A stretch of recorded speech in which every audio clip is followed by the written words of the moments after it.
Thank you very much for coming today. It's very good to be able to be here with you. It's a privilege to have you come and talk about something that I think is, or I know, is very precious to the heart of God. And that's life, and that He creates in His image, and what we as Christians should be doing about it when our neighbors are being slain in our midst, in our country. I want to ask a question. This is not rhetorical, so please raise your hand if you'd like to answer this. And that is, if someone were to tell you that a state is abortion-free, what does that mean? What does it mean that a state is abortion-free? Does anybody have an answer?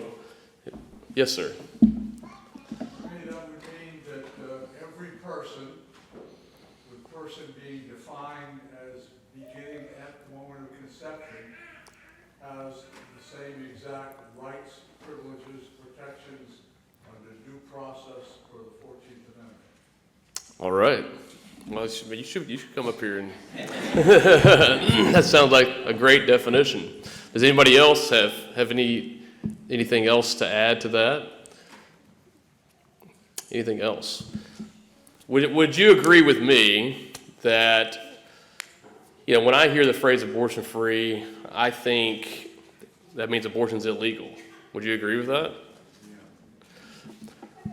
Would you agree that that means that there are no legal abortions happening? Would you agree with that? Would you agree that it means that, well, then abortion should be very low, not zero, right? Because we have laws against murder, and you could say that we're murder-free in the sense that there's no legal murders taking place except for what we're talking about here today. There's not legal murders going on. So we would say abortion-free. Well, that means that there's not any legal abortions going on. Unfortunately, that's not how others are using it. I'm mostly talking about Tennessee today. I'm talking about the whole country, but focusing on Tennessee, but also Kentucky, since we're close by. And I know we're close by to Virginia too, and lots of other states right here. I live in the middle of Texas, to where it takes me 5 hours to get to the border in any direction. And so being this close to this many states is really exciting for me. And it's like, which state do I talk about here today? On January 1st of 2023, Kentucky Right to Life tweeted, "Happy New Year, celebrating as 2023 begins with an abortion-free Kentucky." Doesn't that sound great? Or here in Tennessee, on August 26, 2022, Pastor Ken Peters tweeted, "It's day 2 of abortion-free in Tennessee." And then he tweeted for the next several days. Day 3 of abortion-free, day 4, day 5, day 6 of abortion-free in Tennessee. Or on December 12th, 2023, not too long ago, the Family Action Council of Tennessee tweeted, 14 states are abortion-free, including Tennessee. Praise God. And I've met David Fowler, who runs that. I think he means well. But is it abortion-free? If it were, yes, we should be praising God for that. That's absolutely, we should be praising God for that.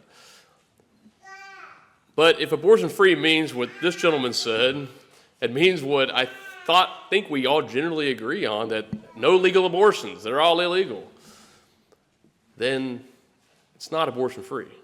Kentucky's not abortion-free. Tennessee's not abortion-free. Not by a long shot. In fact, maybe you could say, well, abortion-free means that at least there's fewer abortions. We're going to see if that's even true. Let's look at the laws here in Tennessee. Tennessee law, let's look at the abortion laws, and then we'll look at the actual homicide laws, right? The homicide laws that protect all of us right now from being murdered. Let's look at those. First, the abortion laws. Tennessee law says a person who performs or attempts to perform an abortion commits the offense of criminal abortion. So it's illegal, generally speaking, to perform or attempt to perform an abortion in Tennessee. Okay, that sounds, depending on what those terms all mean, that sounds pretty good. But there is one exception, one large exception. There are others, but one very large exception says this section does not subject the pregnant woman upon whom an abortion is performed or attempted to criminal conviction or penalty. So in other words, it's illegal for everybody except for the mother. There's no criminal liability on her whatsoever.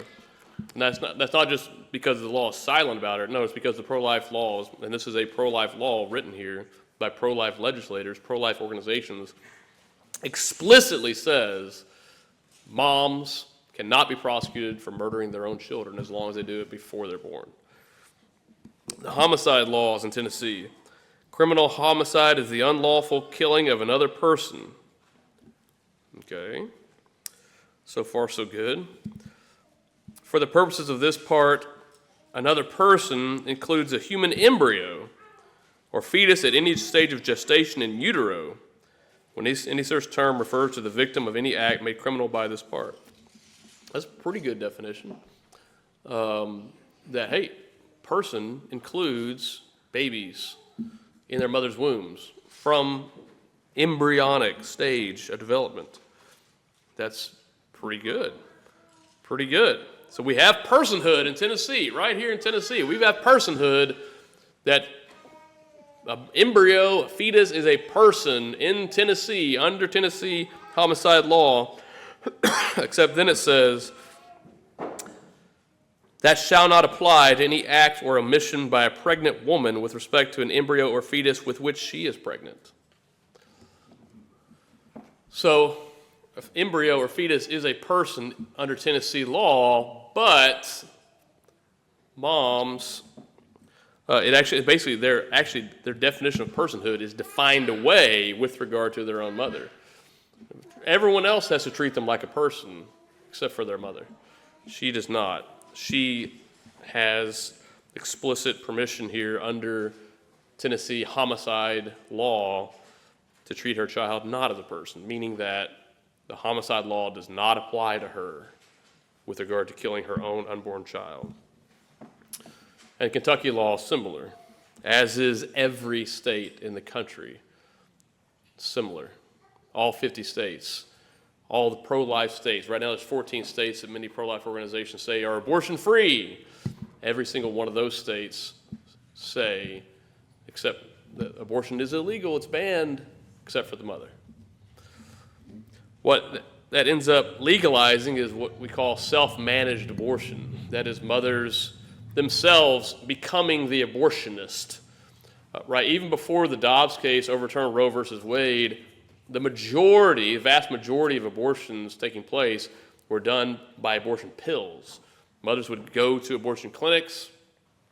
The abortion doctors would hand them pills, and then they would go perform the abortions themselves.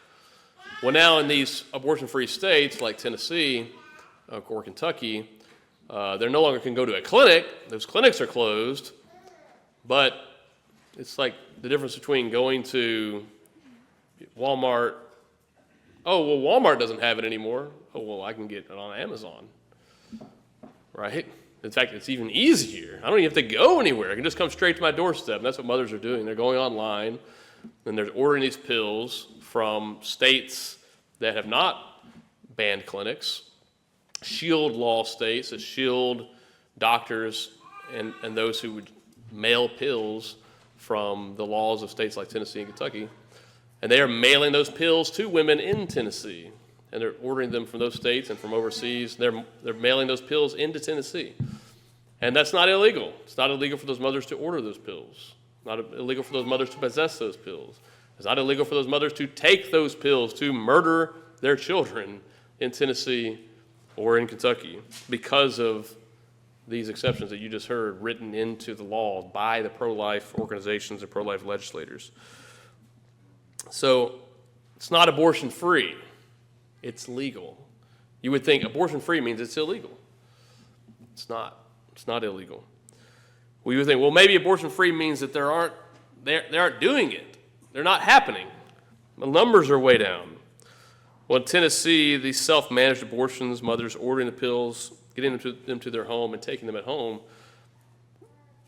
Based upon data in the 2 months after the Dobbs case, which we believe has gone up since then, in Tennessee, there's a projected 3,811 abortions taking place every year, self-managed abortions on Tennessee soil.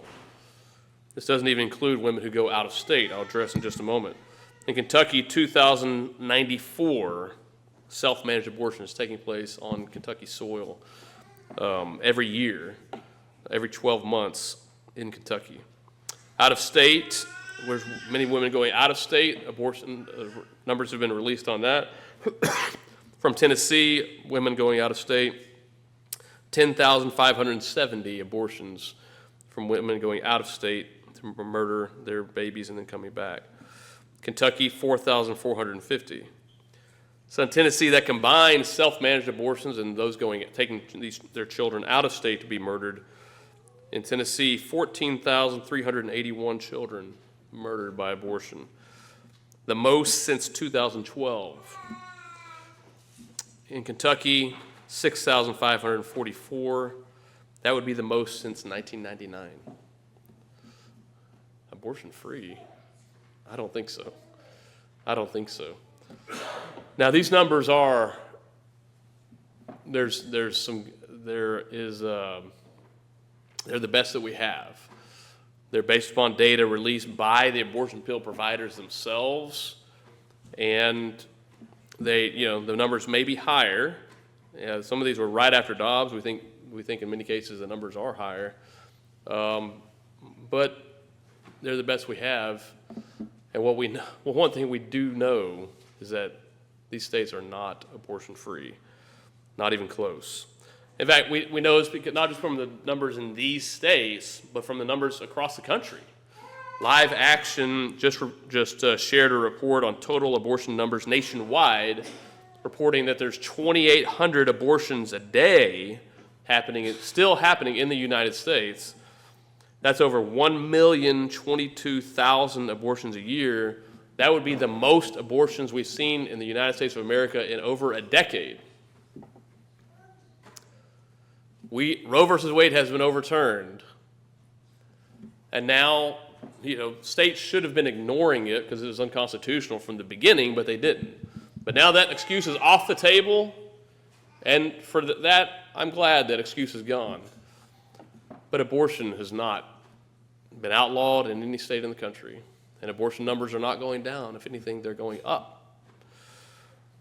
But that's not what many of us would be led to believe by the pro-life organizations that we follow or that we listen to. But it's easier than ever to abort your child in America, even in Tennessee, even in Kentucky, even in Texas, where I'm from. Abolitionists have been trying to introduce legislation to provide 14th Amendment protection, equal protection to every child. We've done this since 2016. First piece of legislation like that was in Oklahoma, and then there's been many others. There's been, prior to this year, 35 abolition bills introduced around the country, just in pro-life states, as well as bills introduced in Colorado and Washington as well. In 2022, one of those bills passed a committee in Louisiana by a vote of 7-2. A House committee in Louisiana voted to approve the bill to send it to the floor of the Louisiana House. And there, when it was being introduced and it was going through the committee, the pro-life legislators were like, yes, this is great. The Supreme Court had just, the opinion had just been leaked that they were going to be overturning Roe versus Wade. And so everybody was expecting, hey, Roe's about to be gone. This is what we've always wanted, right? Personhood for children, protecting them with the same laws protect all the rest of us, right? Because they're people too.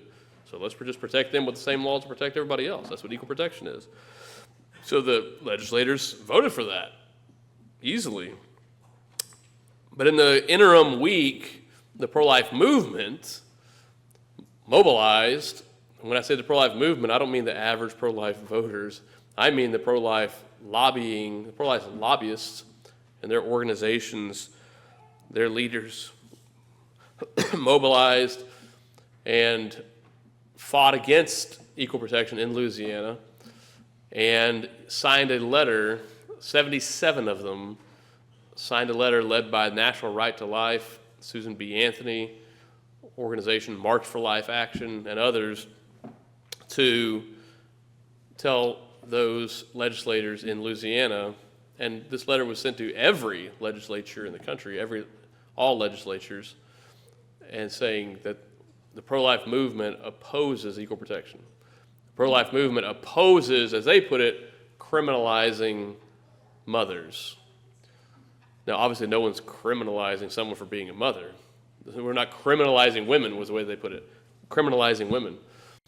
Now, what we're doing is, what they're saying is that abortion should not be a crime for women. And we're saying, no, abortion should be a crime for everyone. Everyone. We're not singling out women. Abortion should be illegal for everyone. And they're saying, no, not for women. So they opposed that bill, and after they sent that letter, several hours later, the Louisiana House of Representatives defeated the bill for equal protection. And the same legislators that had just voted for it a few days before, after the pro-life lobbying organizations got a hold of them, they now voted against it several days later. What does that have to do with Kentucky and Tennessee? Well, because this is still happening. This is still being felt even here. In fact, we had an abolition bill in Kentucky, and it was opposed. It was House Bill 300 by State Representative Emily Callaway, and it was opposed by Kentucky Right to Life. And they had signed that same letter that killed the bill in Louisiana. Well, Kentucky Right to Life sent an email to all of their people in Kentucky, to all of their constituents, opposing this bill in Kentucky, saying, no, we do not want equal protection in Kentucky. Abortion should not be a crime for women in Kentucky, which effectively speaking is like saying that abortion is a woman's right, as long as she's unassisted, right? As long as it's not at a clinic. Why do they say that? Why would they be opposed to that? Again, because what they say is that women are victims of abortion. That's their reasoning. Women are victims of abortion. The abolitionist position is to say some women are victims, some women are not victims. How do we sort out who's a victim and who's not? We leave it up to the justice system, which has a presumption of innocence. We presume innocence, and we require the government to prove beyond a reasonable doubt to a jury of their peers that there's guilt. And then we have appellate courts and all that to review that, and many opportunities, due process, like this gentleman mentioned earlier. We have a process of due process to sort out who is and who's not, and we presume innocence. But instead, the pro-life movement says, no, we shouldn't just presume innocence, we should grant absolute legal immunity to all women to murder their children in the womb. No woman should ever be prosecuted, is what, not just that they say, that's what they write and have written into law here in Kentucky and in Tennessee. No woman, be her the president of Planned Parenthood, if she murders her own child, she should not be prosecuted for that because she's a victim. We'll talk about that in the next talk. Tennessee, we've not yet had an abolition bill introduced in Tennessee. It's one of those, like, really? How have we not yet had some legislator, some courageous, conservative, Christian, Republican legislator step up and say, I will carry that bill, I will be the William Wilberforce of Tennessee, am willing to do that? None. Of a state, again, I'm from Texas, Tennessee is like our best friend. You know, Davy Crockett, Sam Houston, we love Tennessee. But yet, Tennessee is not living up to its, no one's volunteering to step forward and lead on this issue. I even, with several abolitionists here, had a conversation with a Tennessee legislator just a few days ago. And it's not like, that's what I'm saying, it's not like we haven't tried. It's not like there aren't Tennesseans here trying, and I'm helping as much as I can. We talked with them, and we said, please, this is what needs to be done. This is what the Constitution says. This is what it means to love our neighbor. This is what it means to be a Christian, in a culture that kills its children, a Christian legislator in a culture that kills its children, is that you at least try to do this, right? You do your best. And his response was, oh yeah, I'll introduce that. Just as soon as you get me the votes on the committee. As soon as you tell me that that committee is ready to pass it, then I'll introduce that bill. And it's like, unfortunately, it wasn't the first time I'd heard something like that. I'd met with a legislator before, legislator in Texas one time. He said something similar to that. Well, when all the other representatives sign on to it, then I'll sign on to it. And I looked him in the eyes and I said, your constituents, your people in your district elected you to lead. You're supposed to be a leader. And he just looked at me like, what? And that's how it was with this gentleman as well. I said something similar to him. And it's like, well, I'm not interested in just, I think he said something like, well, I'm not interested in just, making a show for something that's not going to pass. And it's like, things take time. We have to introduce the legislation in order to start building support for it, right? William Wilberforce introduced the abolition of the slave trade, and it was 19 years before it passed. But guess what? He still introduced it. He didn't wait till he had the support before he introduced it. No, that's how you build the support. You introduce it, you push it, you lead. But this legislator wanted us to do that for him. No, you lead, and whenever it's safe enough, then I'll put my name on it. Well, please, somebody here or somebody, please go recruit somebody to run who can actually lead on this issue. And maybe God will get a hold of that man. And I think he's a Christian man, but he's not acting with courage on this issue. So, let me give you a quick, tell you what this looks like. Kind of the outworking of when you have a state that has said, okay, abortion's banned in that there are no more clinics, but we said mothers have immunity. I think here's an interesting case study that I think will help to illustrate what's going on here.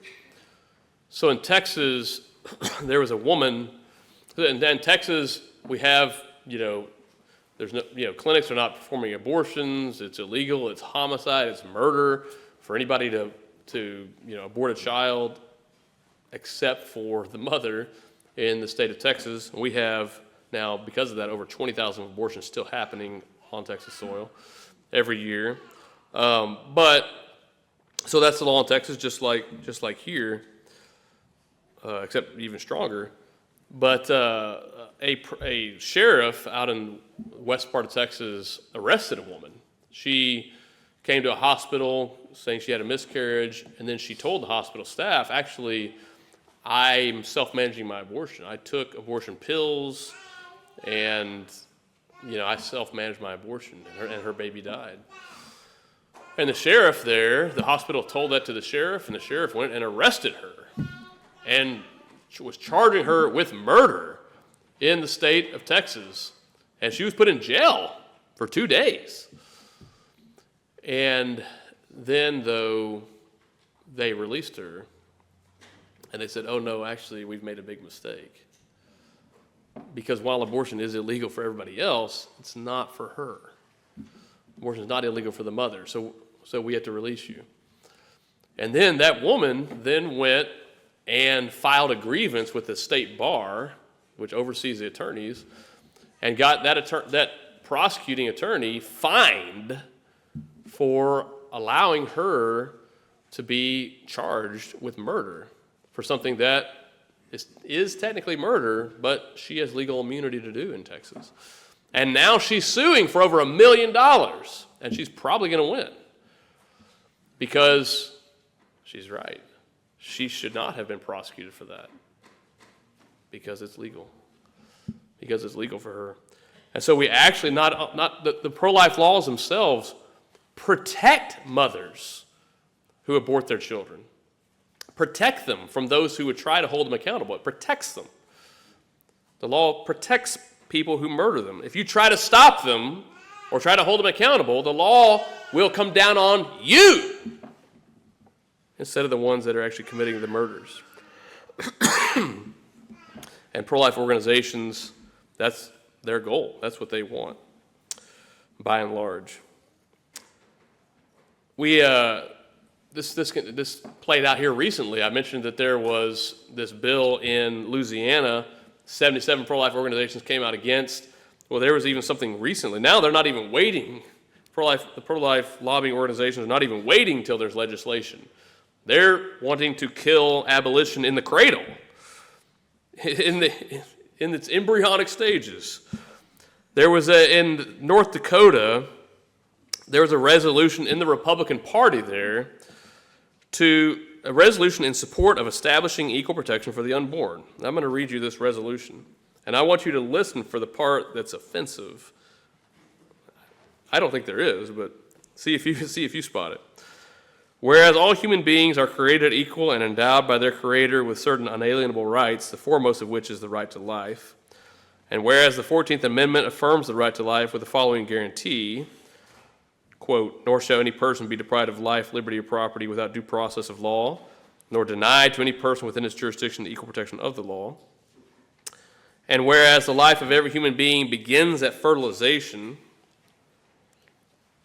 and whereas the right to life should be protected regardless of a human being's size, stage of development, environment, degree of dependency, or circumstances surrounding conception, and whereas abortion is an act of violence that purposefully and knowingly terminates the life of a human being inside the womb, and whereas unborn human beings are entitled to the full and equal protection of the laws that prohibit violence against other human beings, and whereas establishing equal protection for the unborn requires that anyone who kills a preborn human being is legally answerable for the crime, whether they be a principal offender, accomplice, or co-conspirator of the act.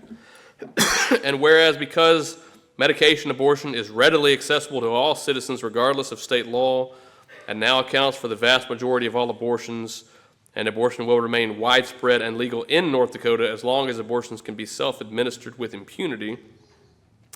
And whereas the state of North Dakota has a fundamental and compelling interest in protecting the life of every human being from the moment of fertilization, and whereas legislators have a God-given duty to administer justice fairly and equally, now, therefore, be it resolved that the North Dakota Republican Party supports efforts to abolish abortion in the state of North Dakota by establishing equal protection under the law for the unborn in accordance with the 14th Amendment, and therefore be it further resolved, the North Dakota Republican Party calls upon all members of Congress to support the end of federal taxpayer funding for abortion. That was a resolution put forward in North Dakota in the Republican Party. Again, this one also passed committee and was going to the floor for a vote. And in their Republican Party, in order to pass a resolution like this, it requires 2/3 vote. So quite a bit. Well, before it could get to the floor, you've heard this before, a letter was published and sent to Republicans in North Dakota opposing this resolution. And the letter was signed by Susan B. Anthony, Pro-Life America, North Dakota Family Alliance, National Right to Life, Students for Life of America, March for Life Action, Concerned Women for America, Catholic Vote, American Association of Pro-Life Obstetricians and Gynecologists, Alliance for Hippocratic Medicine, American Academy of Medical Ethics, Americans United for Life, Eagle Forum, Life Issues Institute, Faith and Freedom Coalition, National Institute of Family and Life Advocates, Heartbeat International, American Academy of Medical Ethics, and lifenews.com. All signed a letter opposing a resolution, not even a bill, just a resolution that they're trying to pass and to basically get on the Republican Party platform in North Dakota. North Dakota! North Dakota! And all these organizations come out against that. So if you support any of those organizations, I suggest you stop until you get a satisfactory explanation or they stop opposing equal protection and repent for doing this. So, and what's really strange is that one of those signers, Kristen Hawkins of Students for Life Action, last year signed a letter saying she supported equal protection.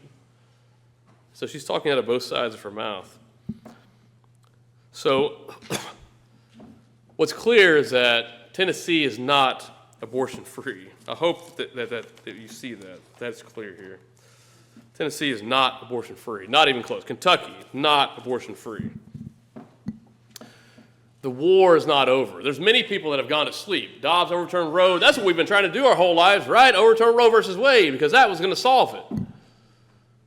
Well, no, Roe just told states you can't abolish abortion. Now Dobbs said something perhaps almost as evil, and that is you can do whatever you want. Like Pilate saying, listen, his blood, I don't want his blood on my hands. You see to it. And the states say, let their blood be upon us and our children.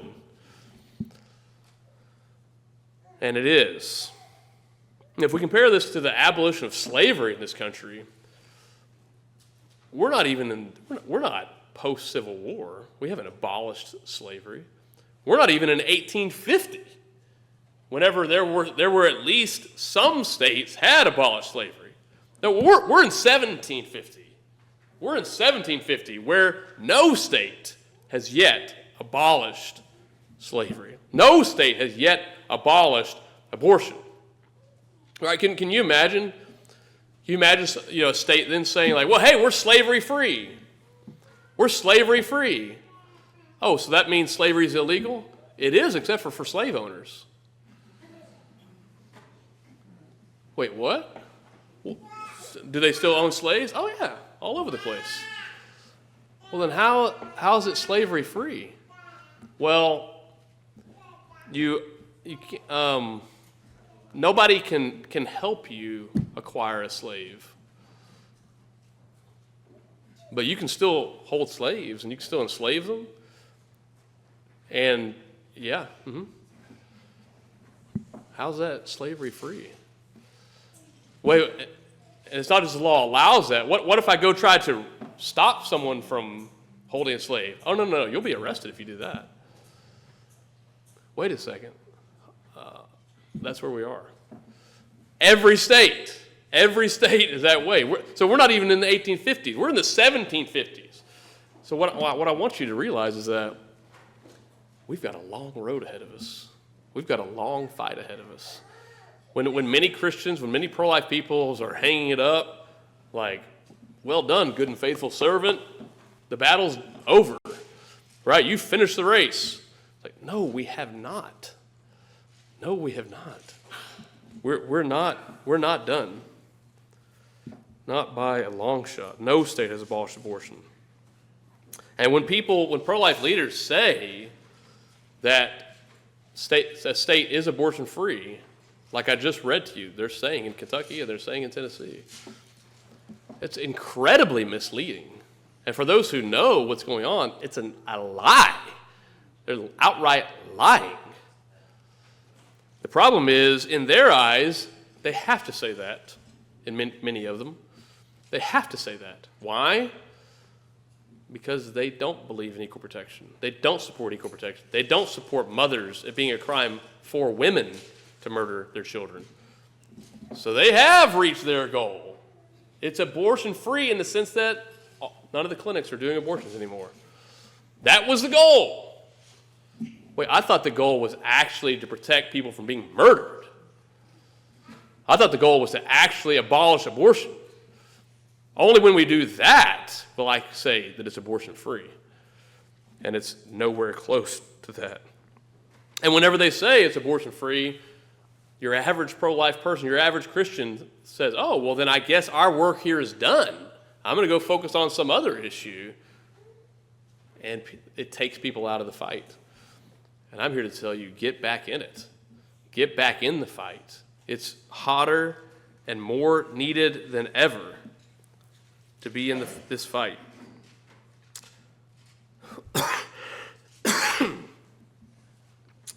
And be sure you're standing with the right people, the ones who are actually fighting to abolish it, to abolish abortion, not those who are opposing equal protection every chance they get.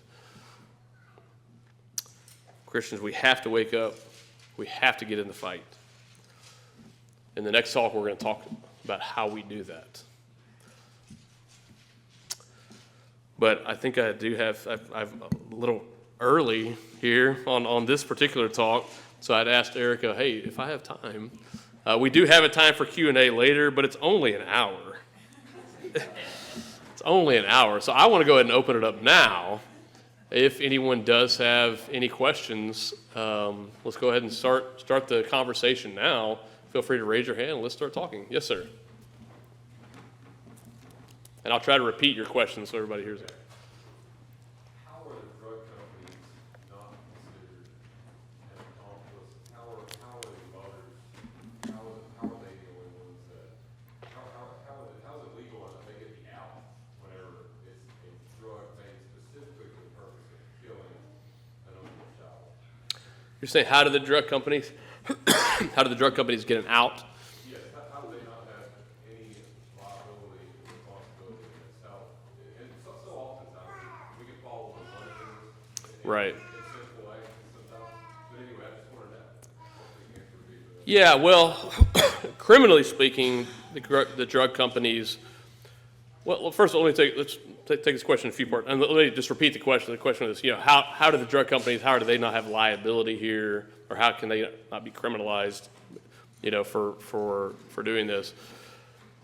Let me say a few things. First of all, these drugs are not necessarily bad, and I know that kind of sounds weird, but misoprostol is a drug. So there's two parts generally in an abortion, a medication abortion. There's the mifepristone, which is taken first normally to terminate the child, to terminate the pregnancy, and then misoprostol, which is to induce labor to then deliver that child, and to deliver the placenta and deliver the pregnancy.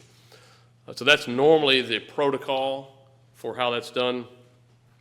Misoprostol, the second part of that, goes by another name, Cytotec.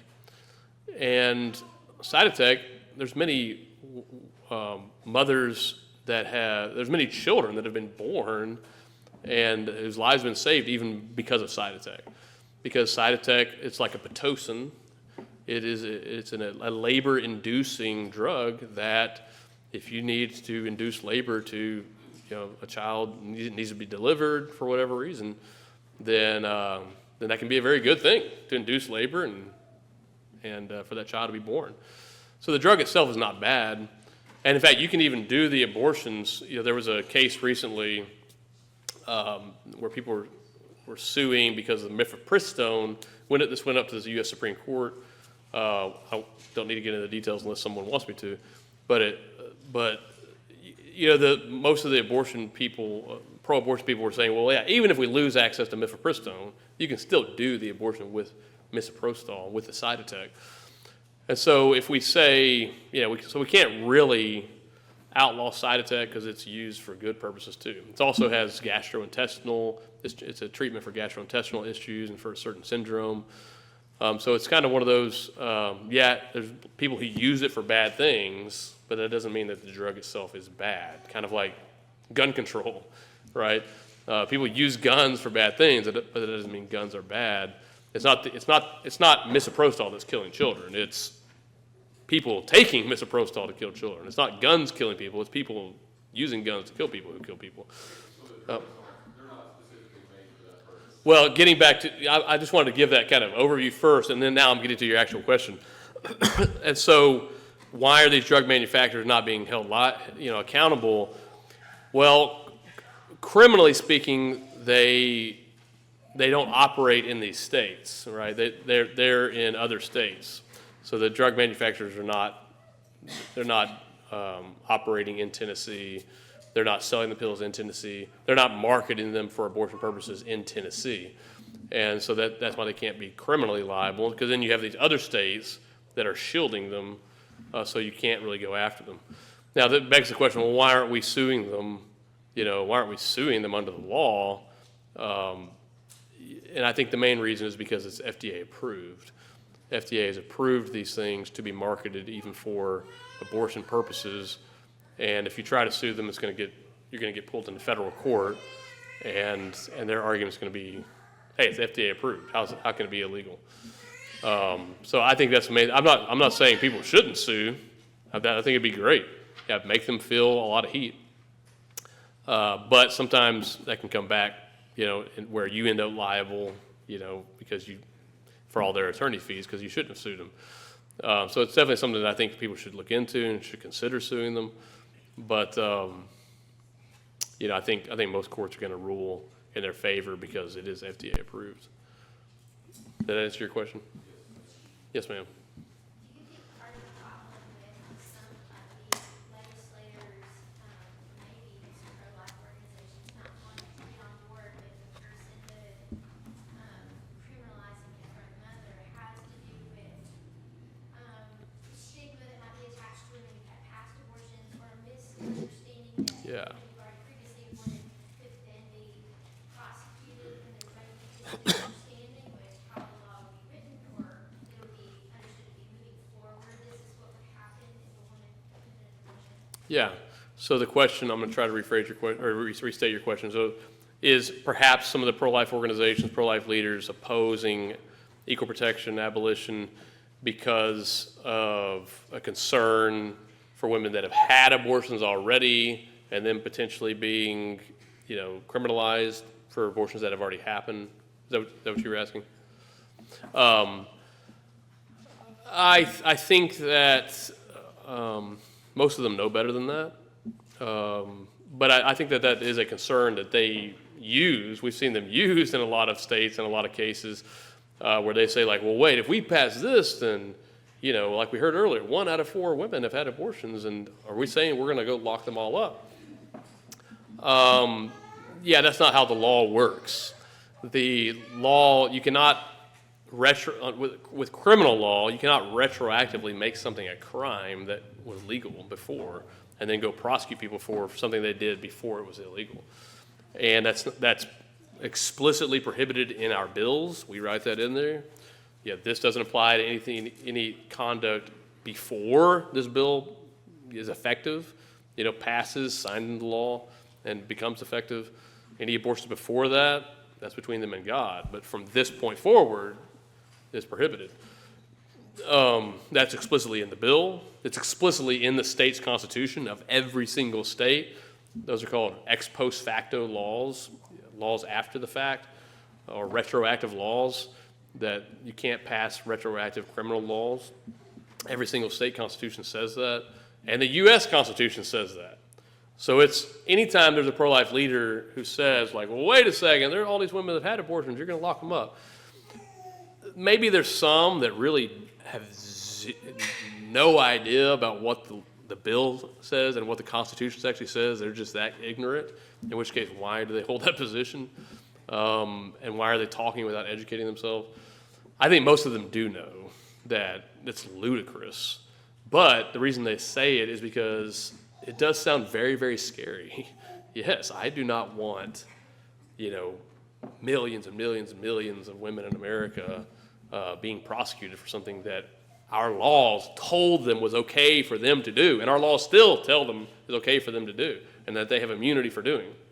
It would be unjust to go after them and to prosecute them at this point. So absolutely, we should not. And that's what our bills say. But yes, people do. You try to use that as a scare tactic, or people who are just ignorant, don't know what they're talking about. But we have many, many, many post-abortive women who are abolitionists who say, I wish it had been a crime. I wish it had been a crime, because then I never would have done it. right? I never would have broken the law. I would have figured out I would have given my baby up for adoption, or I would have been more careful.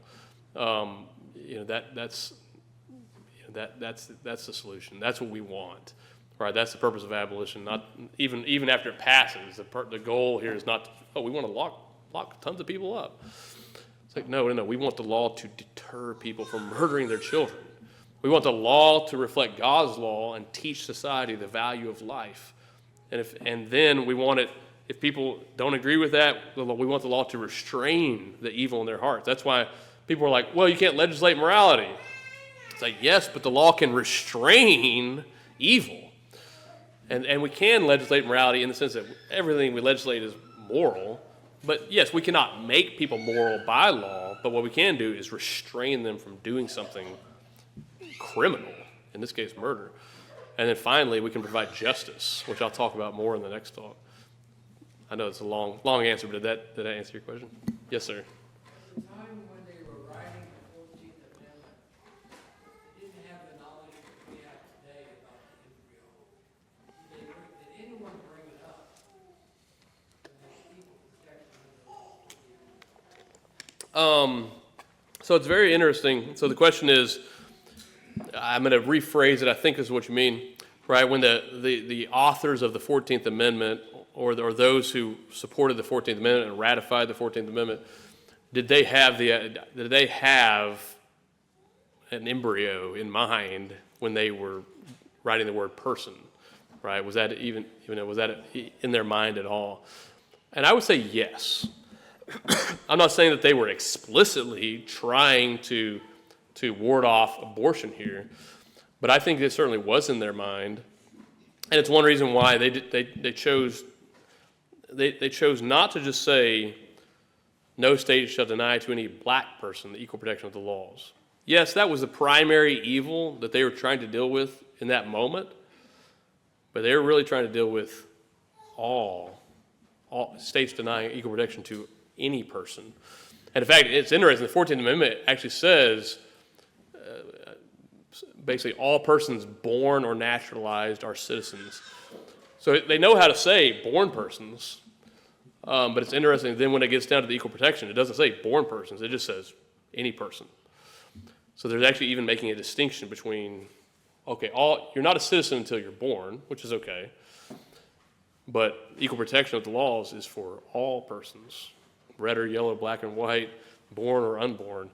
And I think there's lots of scholarship that's been done on this by several people. There's one scholar, Josh Craddock, who's written a lot about this, about the founders, not the founders, but the 14th Amendment, authors and those who were behind it, proving that they did know, and that they explicitly did not exclude unborn children. So I just encourage you to check out that work. Yes, ma'am. This is back to the first question a little bit. States, since Amazon, there's so much selling easily. Right. Yeah. That I know businesses are required to collect the taxes. So for instance, if I order something and have it shipped to Tennessee, I'm paying a different tax rate if I send it Right. to my family in Texas. The tax rates are different, so it's the same business, but they're required to collect the state taxes for that state. Right. Could it not be made illegal to sell these drugs to individuals sent to their house without a prescription from a doctor? Because it sounds like it's so easy for anybody to just get it to their house with nothing in between. So for instance, you mentioned the gun. The gun may not be the problem, it's people using the gun. Right. But we still make it illegal to sell guns to felons. So can't we go after the drug producers, manufacturers, sellers to some degree in that way? Just because, not even if that's the best way to go about it. Right. But I would think there would be a lot more political appetite to get legislators to pass a law like that. Yeah. Well, a couple things on that. So the question is, I'm going to try to summarize it. We have varying tax, state sales tax for Amazon, they ship to different places. They're already regulated by lots of different laws across the country, and so why can't we just pass laws that say, hey, you can't sell abortion pills, or you can't sell abortion pills to certain people? And yeah, that's not what we ultimately enough, but wouldn't that be something that we could do now along the way? I'm going to talk about that a little bit more in the next talk, but one thing on that is, first of all, if the goal of that is to save lives, it's probably not going to save lives, because again, you could do that for one pill, and then there'll be another, and then there'll be another, or they can go get these herbs, or they can do vacuum aspiration abortions, or coat hanger abortion. There's the Bible says that the hearts of the sons of men are swift to shed blood, right? Where there's a will, there's a way. And so that's why even in our state laws, we actually don't have laws that prohibit murdering by poison, and murdering by stabbing, and murdering by shooting, and murdering by suffocating. That's not in the law. We just have it's illegal to murder, whatever the means are. Because people will always, if you try to just regulate means, then it's a never-ending. And the problem is, then if you pass a bill like that, again, I'll talk more about this in the next talk, you're going to have a lot of people like, yay, we did it, but it's not actually going to do it. It's not actually going to save abortions or stop abortions. And it's ultimately I'm not saying that I'm opposed to doing something like that at some point, but kind of the bringing up the gun control argument, which I'm against gun control, but that said, at least murder is already illegal, right? Murdering people is already illegal. So that's kind of okay, maybe we can talk about how to go after drug manufacturers or abortion drug sellers. Maybe we can talk about that at some point. But first, how about we make it illegal to murder people who are in the womb? Let's start there, and then try to deal with, and that's really going to deal with almost all of it. And the fact that there's not an appetite for that is the real issue. And so that's what we really need to deal with, and that's what my next talks we're going to talk about a lot. Yes, sir. When you compare taking the pill to a gun owner or the abuse of a gun, the pill would need to be prohibited for pregnant men. Right. Right. You can't buy it if you're pregnant. Right. Have to be dead. Right. Yes, sir. Thank you for the way you went back to the 14th Amendment and explained some of those things. Just to reiterate that, the second part of Section 1 says, nor shall any state deprive any person of life, liberty, or property. Kind of goes back to the second paragraph of the Declaration. Right. Without due process of law, nor deny any person within its jurisdiction the equal protection of the laws. Section 5 says the Congress shall have power to enforce by appropriate legislation the provisions of this article. Right.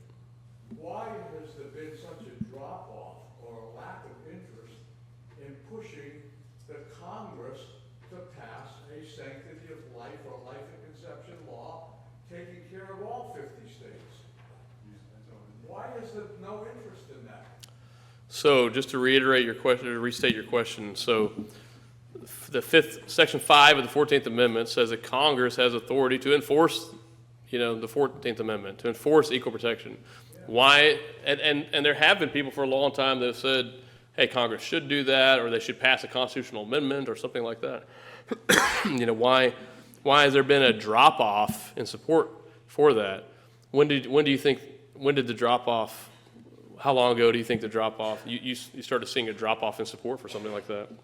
Well, I know, because I followed for a number of years and was pretty active in trying to push it, that for a number of years, there were at least 2 such bills introduced both in the House and in the Senate. Right now, in the current legislative session, there's only 1 bill in the House. Right. So the legislators have lost an appetite for doing it. And without a bill, somebody pushing it, you don't get a co-sponsor. Right. Our representative for this part of Tennessee, Diana Hochberger, and her predecessor, both would sign on as co-sponsors of several of those bills. Right. But now there's only 1 left, and I know we can throw our hands up and say, if one ever got through now, Biden would veto it, blah, blah, blah. But we all have to look back and say there was a time during Trump's, being in the White House during the first 2 years, there was a Republican majority in the Senate and in the House, and there was a plank in the Republican Party that was very, very close to Right. an abolition bill. But Right. yet, crickets from the church, from the Republicans, you couldn't get anybody interested in it. What happened to that plank? What happened to that plank? Well, it's now been modified By whom? by the Republicans, by Donald Trump. Right. I know So, that. yeah, so I'm leading here, but I think that within the Republican Party, right, why have we seen the fervor for a national abortion ban? Why have we seen the fervor for that wane significantly lately? And it's because of President Trump. Because as the leader of our party, he has put the kibosh on that. And he says, I do not want that. In fact, just this week, we heard multiple of his surrogates say that President Trump opposes a federal ban on abortion. And so that's something that's a big problem. And so we have, most Republicans fall in line. Or even if they disagree, it's politically very, very costly to oppose that. And so that's a big problem. Big problem. Yes, sir. Yeah, under the landscape that Dobbs has created, what can the federal government do now? Say if a state was to abolish abortion, can they oppose that state? Or say like Ohio, they've now written it into their constitution. So constitutional amendments are before us, and say if a state is to abolish abortion, what can the federal government do under the Yeah, so 2 questions. So I'll divide it into 2.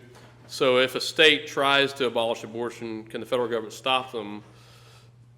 And if a state constitution now, like Ohio, says you can't abolish abortion, can the state go ahead and abolish abortion anyway? Kind of on the first point, Dobbs left it not just even up to the states, but left it up to the people's representatives, meaning that if Congress wanted to basically codify Roe versus Wade, if Congress wanted to pass a law that says no state may abolish abortion, you may not prohibit abortion, then under the Dobbs case and under the Dobbs ruling, Congress could do that. They left that question at the very least open, if not decided that Congress can prohibit states from abolishing abortion. Getting to the second question of states like Ohio, or there's a number of other states right now with ballot initiatives, Florida, Arizona, Arkansas, Montana, I think others. If those states by ballot initiative ultimately change their own state's constitutions to say that abortion is a right, a constitutional right in our state, what should the abolitionists do, or what should people who want to abolish abortion do there?